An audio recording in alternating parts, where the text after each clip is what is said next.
Freak the Mighty. Chapter 15. What Came Down the Chimney. Christmas Eve is real quiet. Like Freak says, "You could hear a mouse fart!" Which, even if it is a stupid joke, makes Grim smile and shake his head. Freak and the fair Gwen have supper with us, and we're all trying to pretend like everything is normal, and nobody says a word about Killer Kane getting out of prison. The fair Gwen is wearing this dark red silky blouse and a long black skirt that almost touches the floor, and her waist is so small, she looks like one of those Christmas ornaments, the kind that makes a tingle bell sound when the branches move. Freak is all dressed up too.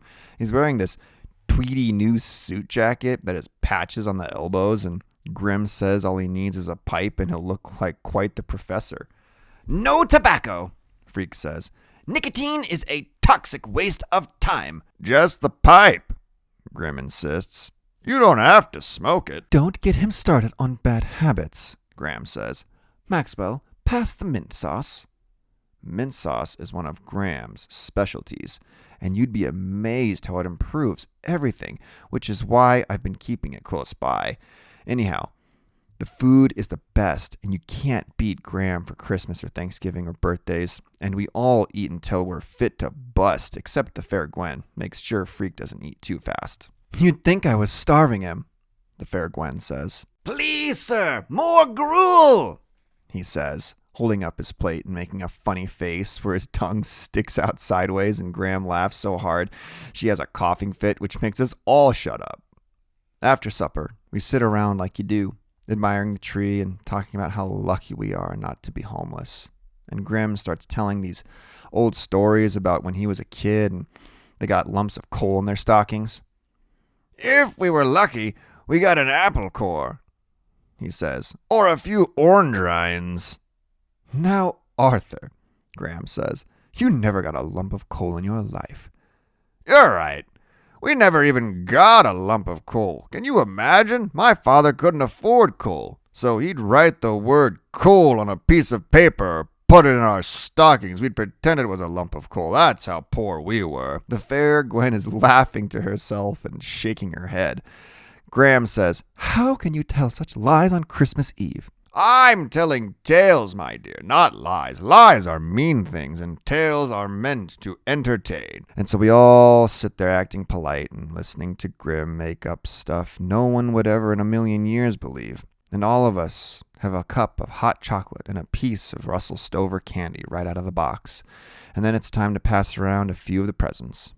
Graham has this rule that you can open one on Christmas Eve and you save the rest for morning, which can be tough. Deciding what to open first. Grim always starts it off because, he says, he's really a kid at heart, and he can't stand to wait. From Graham, he gets this woolly sweater that buttons up the front, and he acts surprised even though he's got about 100 just like it already. Then Graham opens her present for me, which is a bracelet made of shells from beaches around the world. And she right away puts it on and says it's just what she wanted, which is so like Graham. If you gave her an old beer can, she'd act pleased and say it was just what she wanted. Then Freak opens his present from me, and even before he gets the paper all the way off, he gives me this thumbs up and says, "Cool!" It's a gizmo that looks like a jackknife, but really, it's a whole bunch of little screwdrivers and wrenches and even a little magnifying glass. I'm pretty sure Freak can invent stuff with it, if he feels like it. Graham gives the fair Gwen this scarf that just happens to match her blouse, and everybody goes, ooh and ah, and then I finally decide what present to open. Right away, you'd know it was something Freak did, because the box isn't square. It's pointed at the top like a pyramid, and instead of regular wrapping paper, he's got Sunday comics taped all over it. And it's driving me nuts trying to figure out what would fit inside a pyramid-shaped box. Freak seems like he's just as excited as me, even though he already knows what he put inside. "Take off all the paper first," he says. "There's a special way to open it." Real careful, I peel off all the paper. And the thing is, it's not a pyramid-shaped box he bought somewhere. He made it. You can see where he cut out the pieces of cardboard and taped them all together. And written on the sides of the pyramid are these little signs and arrows. follow the arrows, he says. The arrows point all over the place, and I have to keep turning the pyramid around until finally I get to this sign that says, "Press here and be amazed." Go on, Freak says. It's not an explosive device, silly. It won't blow up in your face. I press the spot on the pyramid, and all of a sudden, all four sides fold down at the same time, and I'm looking inside the pyramid, and just like Freak promised, I'm amazed. This young man is a genius, Grim is saying. and I don't use that word lightly. Grim is right about that, because Freak has this whole thing rigged with these elastic bands and paper clips, which is what made the sides unfold all at the same time. And inside is this little platform, and on the platform is a book, not a normal book like you buy in the store, but a book he made himself. You can tell that right away. It looks so special. I'm afraid to pick it up, or I might ruin it. What I did was take all of my favorite words, Freak says. and put them in alphabetical order. Like a dictionary? Exactly. Freak says. But different, because this is my dictionary. Go on and look inside. I open up the book the way he asks, and the pages smell like a ballpoint pen. It starts with A, just like a regular dictionary.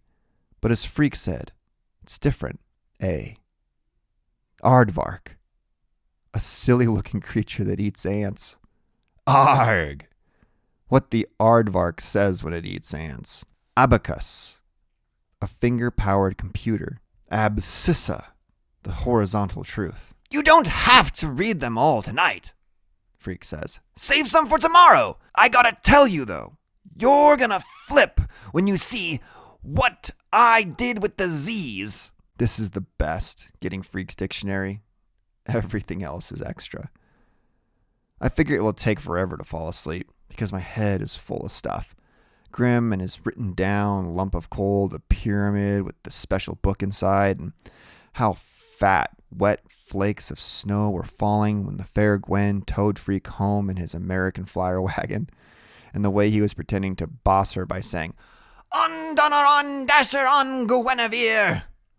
and she's telling him to shut up or she'll leave him outside until he turns into a snowman. Which must be why I'm dreaming about a little snowman who looks like Freak. The snowman keeps saying, Cool, cool.